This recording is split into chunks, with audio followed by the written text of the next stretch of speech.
And joining us here on India Today now is the Tamil Nadu BJP chief, Mr. Annamalai. Mr. Annamalai, vanakkam. This is Akshita here. Unfortunately, as we speak, the death toll in the Kallakurichi tragedy has gone up to 34, sir. Who do you think is to blame for this kind of a tragedy? Madam Vanakkam, normally in Tamil Nadu, we used to hear about this kind of numbers, innocent people's death due to illicit liquor, hooch, in 1980s and 1990s. Now, 2023, last year we had 22 deaths, which itself was very, very unfortunate, very cruelly. Now, 1 year later, what we are looking at, till now 33, 34 innocent people losing their lives.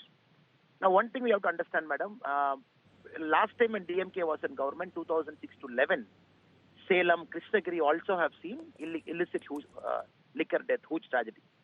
Now, 10 years later, again when DMK has come to government, we are seeing it. Now, two reasons for it. One, DMK is very aggressively promoting TASMAC, very aggressively. This year, close to 50,000 crore revenue from TASMAC, which is a government-run liquor outlet.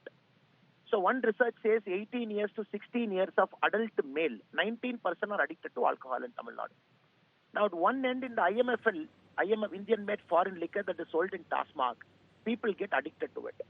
Then over a point of time, then people who can't afford it, they start shifting to Hooch.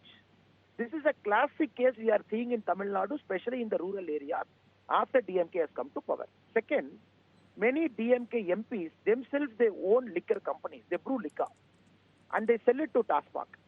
So the government closes its eyes. In fact, the minister's name itself, we have a prohibition minister. We have exactly a prohibition minister to stop it. But the prohibition minister of Tamil Nadu, the only duty is to promote TASMAC, opening more stores, generating revenue. Then how will they control this illicit liquor and hooch? That is why we are seeing this recurrent phenomenon again and again, last year and this year. Very, very unfortunate. The state government has closed its eyes.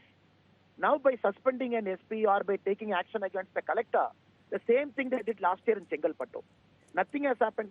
Chengalpattu, there was an involvement of a DMK minister, Jinji Mastan, who was directly connected to the accused number 1, who brewed the illicit liquor. When we demanded his resignation, again the DMK managed to say, no, they are innocent.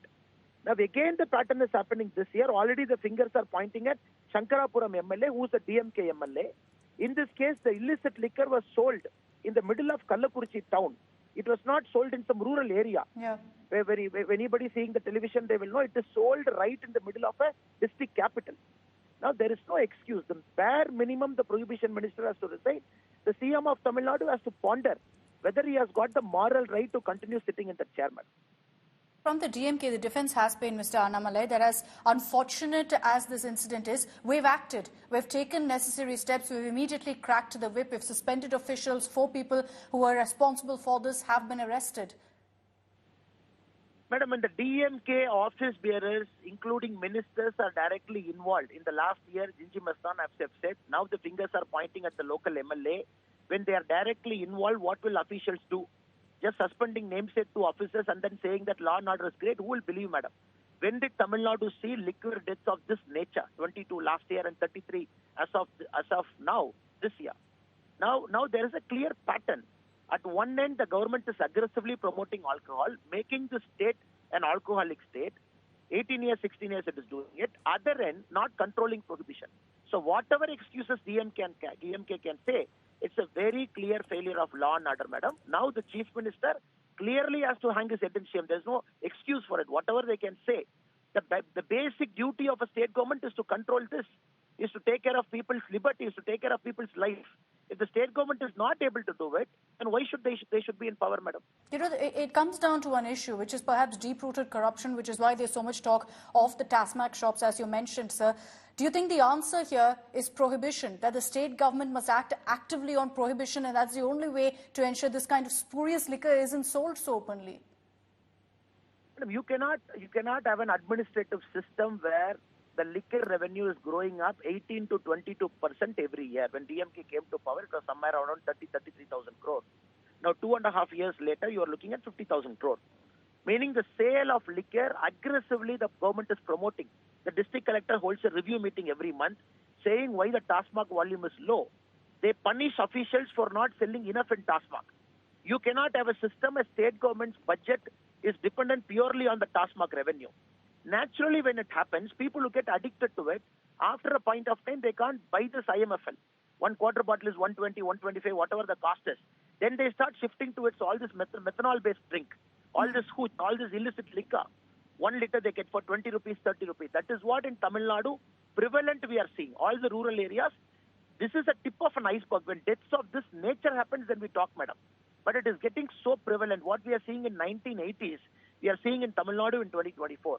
So we have to completely clean up the system. Corruption is one problem.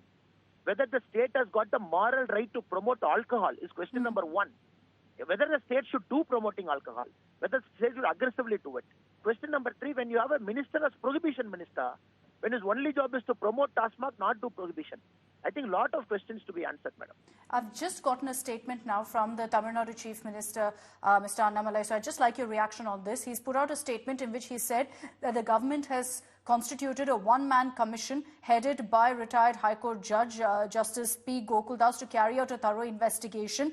We will ensure a serious investigation, especially to identify those who supplied methanol to make the illicit alcohol. So now a step being taken to ensure that there is an investigation headed by a retired High Court judge. Do you think that that's a step in the right direction?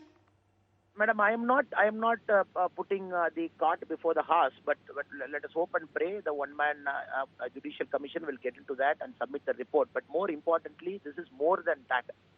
Then it is not about fixing a sub-inspector or a constable or some local person for this. The rot is very, very deep. So how seriously the CM is going to give the free hand to this one-man commission? Go deep into it. Even if party people are involved, right up to the minister or right up to the MLA at the local level, will he be taking action? Of course, we have to wait and watch. But last year, nothing happened. Again, it has happened. So with a historical basis, we are saying whenever DMK has come to power, this has become a recurrent problem. So we can't wait one more year, next year 2025, another 30 people dying. That would be nonsensical, madam. So I hope and pray the CM takes moral responsibility today and fires his prohibition minister. That would be setting a benchmark. Anything else would be after that, madam. Okay. Mr. Annamalai, thank you very much for joining us here on India Today.